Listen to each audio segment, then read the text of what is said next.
Hi, welcome to Talking Books and Stuff, the program that talks all about books and writing and stuff.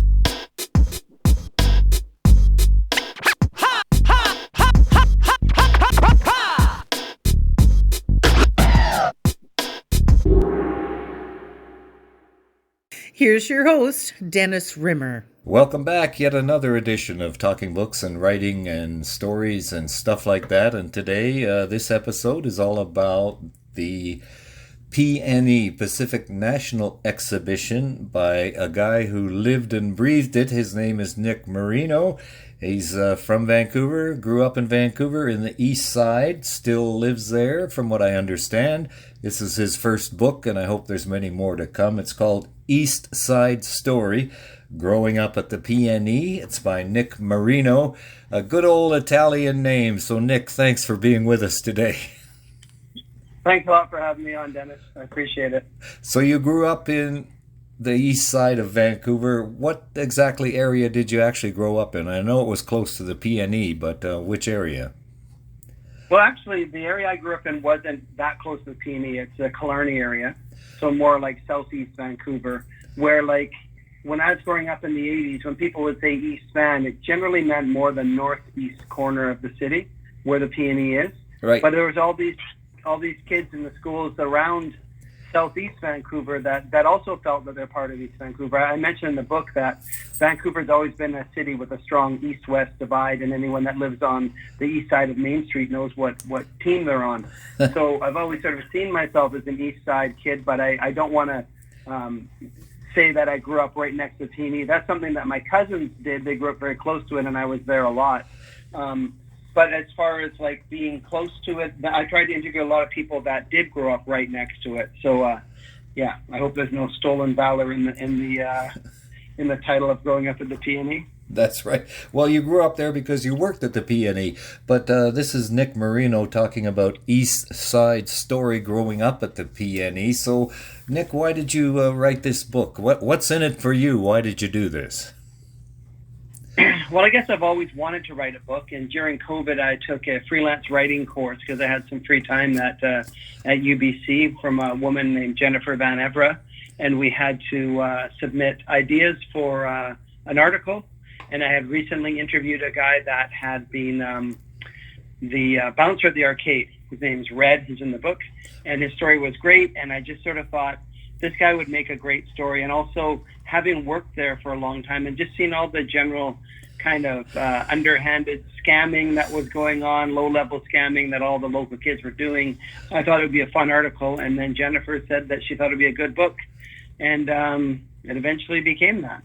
And it's called East Side Story. I encourage everyone to read it, not only if you've been in Vancouver or live in Vancouver or have been to the PNE more than once. And PNE, you got to say it real fast so it sounds like one word, PNE, but a Pacific National Exhibition. So there's lots of research that went on in getting this book together. How did you pull that off?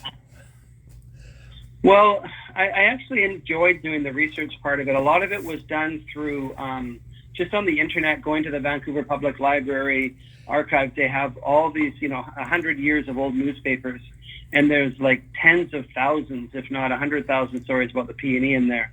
So it was easy to, it was fun to go through them. And I just tried to sort of sift through and find the ones that I felt were fun or odd. I have some things in there about the freak show and some stuff in there about Miss PNE. So there's things that I wanted to include that don't exist anymore. So yeah, a lot of that. And then I interviewed a lot of people. And I went to the Nikkei Center in Burnaby, which is like a Japanese cultural center, to learn more about the internment, the incarceration of Japanese during the Second World War when they were held on the PNE grounds. So, yeah, a lot of different types of research. Now, that sounds like it's the fun part of the job because in my own little corner of the world here, I have a subscription to something called newspapers.com, and I can get lost reading old newspapers from 20, 30, 40, 50 years ago, and it's just a wonderful way to pass the time. Doesn't mean anything, but it's a great hobby. So you've got all of those stories that you researched, and then did you add your own memories in with those stories? Yeah, I mean, the intention of the book is not in any way meant to be a definitive history of the peony. I don't think there is anything that could be, but it's just my history with the peony. And also, I wanted to include some more local history stuff. So I interviewed a lot of other people that work there. But I would say the book is, you could classify it as a memoir, but there's certainly parts of it that I'm not in. I talk about Bob Leonarduzzi and Louis Pasaglia, who were, two of the biggest Vancouver athletes. They played in the Whitecaps and the BC Lions, and they grew up just a half a block from the PNE. So, some people's stories in this book have nothing to do with me, but I do like to, if you read the whole thing, you go through my 6 years of working there and just sort of my development as going from a 12-year-old to being an older teen. Part of the idea of the book was to be a coming of age story that sort of was my coming of age at the same time the city of Vancouver came of age, because in 1986 we had Expo 86 in Vancouver, the same year that I turned 19, and that was a big turning point in our city where a lot of the things that used to happen at the PNE, all the professional sports teams, all the big concerts, they eventually started migrating west and going to different venues. So, I wanted to show the way the city desperately wanted to be seen as a world-class city. Because I remember growing up and seeing a lot of those newspaper articles where Vancouver was just dying to be seen as a world-class city. Now, obviously, not everyone in the city felt that way, but if you read the newspapers, it was a huge goal. So I thought it was interesting. The year that I turned, became an adult is when Vancouver supposedly became a world-class city. So Nick Marino, the book is East Side Story. You started working at the PNE, Pacific National Exhibition in Vancouver, at the age of 12. I didn't know they hired kids that young. Yeah, well, when I interviewed Red, who was the bouncer of the arcade, he said he started working there at 9. Obviously not as a bouncer, but no. He was working there at 9. He said he was like a ball boy in one of the games or something. So I guess the labor laws were a little bit more lax then or something. I'm not sure. But yeah, I know I was 12 when I started. That's when I got my social insurance number so I could work there. And this, what is it? It lasts about 18 days, the fair itself? Yeah, it's generally 17 days, like the modern version of the PNE. It's 2 weeks, but 3 weekends, and then it usually opens on the Friday night before. Or no, it's the extra day is the Labor Day. Yeah, so it's usually 17 days for the last 40 or 50 years. And your first job was what at the PNE? My job was blowing up balloons and dodging darts. Because we had to change the balloons as the game was on, and I did end up getting hit one time, but that was on purpose, where my boss was mad at me and she threw a dart at me. Yes, and she was like all of 16 or something, right? Right. Yeah. We were joking around a lot. I mean, at 12 years old, I desperately wanted to be a teenager, so I'm sure that I'm sure I deserved it. I'm sure I was trying too hard to fit in with the older kids, and it was just a not so polite way to teach me to know my place maybe a little bit. So from start to finish, how long did it take you to actually put the book together? Well, the writing part of it, because I had to put in a sample chapter and an annotated table of contents, and then I had to wait quite a while to find out that they wanted it for various reasons. But then once I got it, then I had 12 months to write it once I signed the contract. But it probably ended up being more like 15 by the time all the edits and everything were done. So it was done relatively quickly. But in a book like this where the chapters don't really run into each other, I think it was easier to put this kind of book together than something that had to be start to finish, this chapter, then that chapter, where I had the luxury of being able to move them around a little bit. So you'd write a chapter and then it wouldn't necessarily be in order, I guess is what I'm saying, or what you're saying. So like you'd write The Last Summer, for instance, might have been the last chapter you wrote or the first one? Or how? No, that was actually the Last Summer, the first chapter. That was the chapter that got me the contract. So that was the first thing I wrote. But then after that, I didn't write any of it in order. I just knew what I wanted, and it all depended on interviews. A lot of them were dependent on getting interviews with people. So I had an idea what order it was going to be written in, but I didn't write it in that order. Okay. So any tips you can pass on to people who are going to start off writing a memoir or a coming-of-age true story? I guess the biggest tip would be to be honest, to try not to sugarcoat things. In a few other interviews, people were saying things like seemed to be surprised how honest I was in some of the things I did that maybe I shouldn't be so proud of as a teenager, because the fact that I'm an elementary school teacher now. But I think in any time that you're writing, no one wants to hear a story. I worked at the P&E. I blew up balloons. It was fun.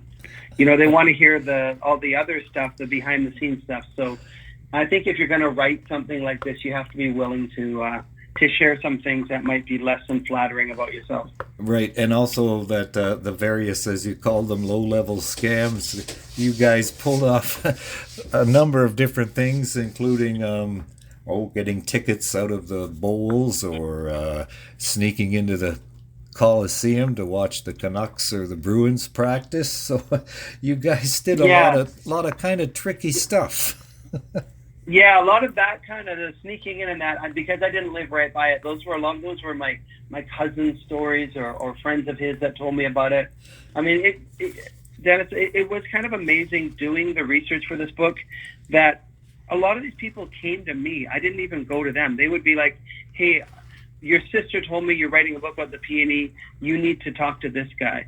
My daughter came home from work one day and said, someone from work said you need to interview her landlord, Isaac. And he was the guy that, the Isaac story where he was the guy that got to take home all the money from the gambling games. Right. So, So, and I had another example. I was walking down the street, a car pulled over, and it was my older brother's friend. He's like, Nicky, hey, I heard you're writing a book. You should interview me. And then he gave me a bunch of great stuff about the Nally chip seats at the Lions games and all the sort of craziness that would go on at in the 70s at those games. So, it was really kind of funny. All the Miss P&E stuff. Miss P&E, I was at an event where the editor of this book, Charlie Demers, announced this book. And then this woman, Christine Weber, came over to me and she said, are you writing about Miss P&E? And I was like, well, I wasn't really thinking about it. And then she said, because I was Miss P&E in 1989, I think. And so it was, there seems to be, somehow I chose the right topic because there seems to be a lot of excitement about people sharing their stories about it. Oh, I love going to the P&E. It's one of my favorite memories of all time. And speaking of Charles Demers, we've had him plug here as a guest on our podcast. So I listened to that one. We know him, so in a way, so he's a great guy. Looking back to those years from 12 to 18 that you write about in the book, East Side Story, growing up at the P&E. You had some tumultuous times, I guess, in those years with your mother passing away and events such as that. Yeah, that was a difficult thing to write about, but I felt like since it was basically a coming of age story of mine, it was, the most significant thing that happened to me in my life. So I felt like I had to write about it, and it was a challenge to write about it in the way that I didn't want to just exploit her memory for some, cheap sentimental value. I wanted it to be a tribute to her, but I also wanted it to feel honest.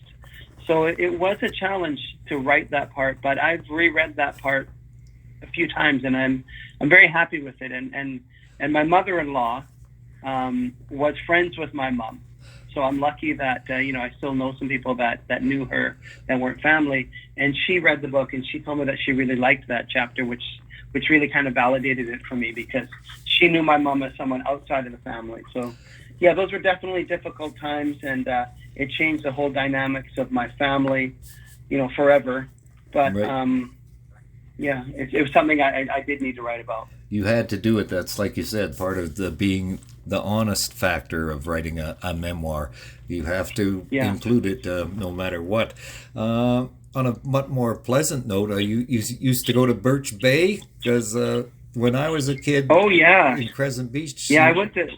I went to Birch Bay every year from the year I was born, I guess. No, I guess when I was 1, because I was born in September. So yeah, from when I was 1 until I was probably 13. You know, 1 year in there, we went into Disneyland in 1976, and other than that, that was the summer. Was going to Birch Bay, spending a month out there in the cabin across from the beach. It was definitely some of the greatest moments of my life there. Oh yeah, it's wonderful. Now, did they have that little amusement park thing when you went there? They did, yeah. They had that thing there, and one of my real strong memories, speaking about my mom, is there was this big field behind our cabin. We just rented a cabin; we didn't own it, but there's this big field behind the cabin, and she would let us sit on her lap and drive the car. She would handle the gas and the brake, but we would be able to steer the car. And I remember going back to school, like as grade 2 would be starting, and just bragging that I was, what'd you do in the summer? I drove a car, So yeah, I loved that. That's great. On a more pleasant note, or another one, I just opened up to a page where you've got tickets stubs from the Whitecaps against the Cosmos and the Seattle Sounders, and you write about the big downtown parade when the Whitecaps won the championship. Well, I was there too, down there at the courthouse. So yeah, you were there as well. That was amazing. Yep. Yeah, that was amazing, and also that whole 1979 Whitecaps run sort of culminated in like a defining moment in the city when Jim McKay on ABC Sports referred to Vancouver as a village. The village. And it seemed to really people really took it personal, and like I say in the book, even now at Whitecaps games, it still says it takes a village.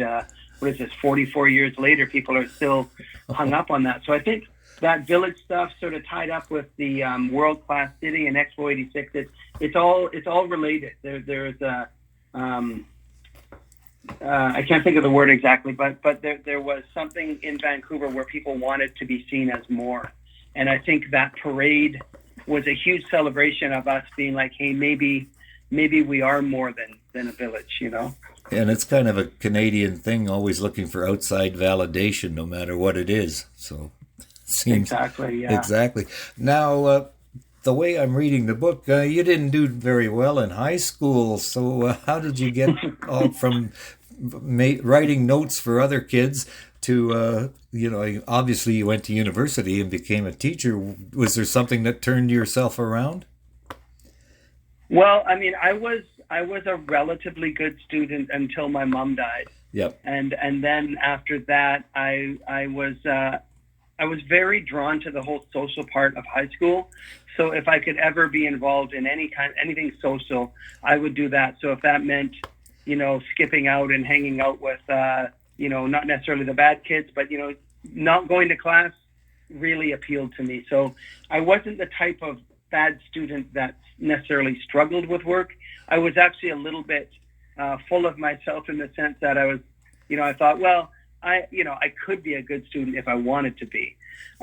So, I was wrong in that case, because when I did finally when I went to college, it took me a year to figure out how to be a better student, because I'd never learned to work hard. Uh-huh. But, the school is, as a teacher, I can confidently say school is not built for everybody. And it does not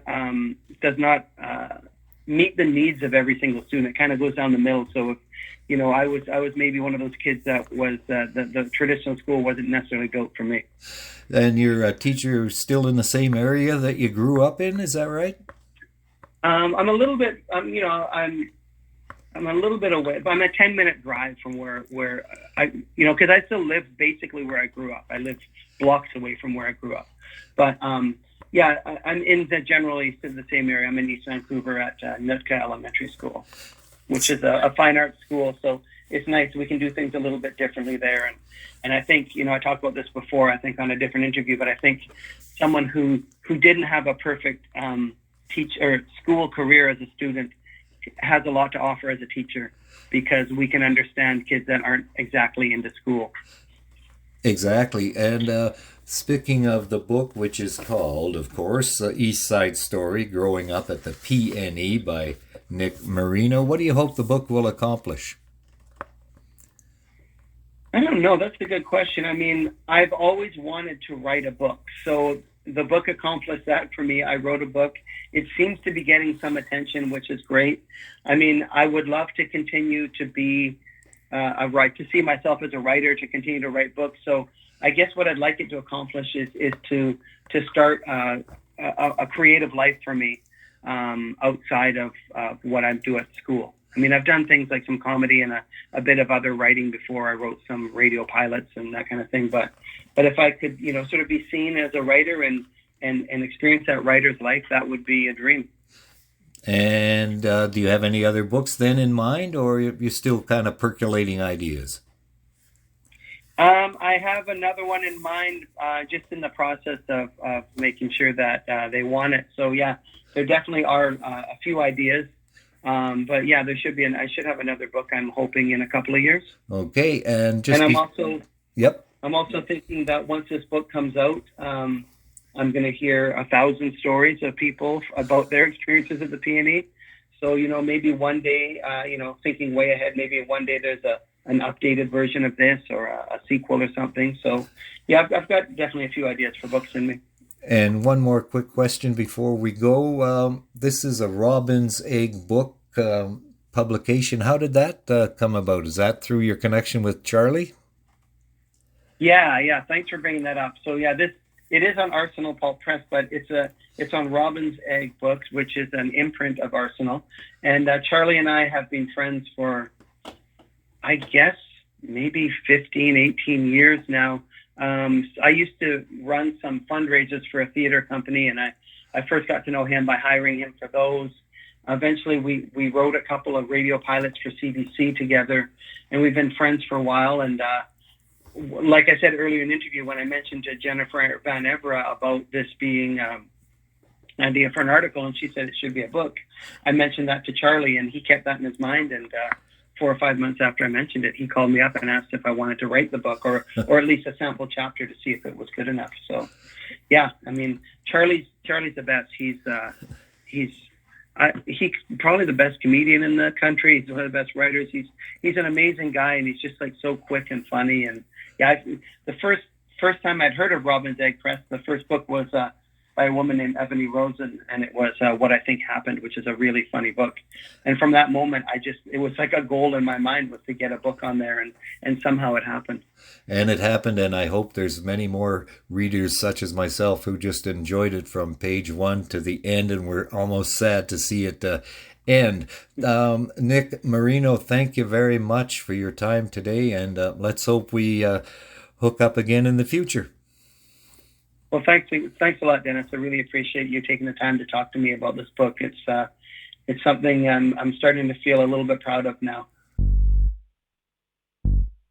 Thank you for visiting with us today. This is Talking Books and Stuff with Dennis Rimmer. Contact him at dennis@talkingbooks.tk. Thank you, and may all the good news be yours. Oh, and don't forget to check out his book, The Great Canadian Notebook, available across Canada and at amazon.ca.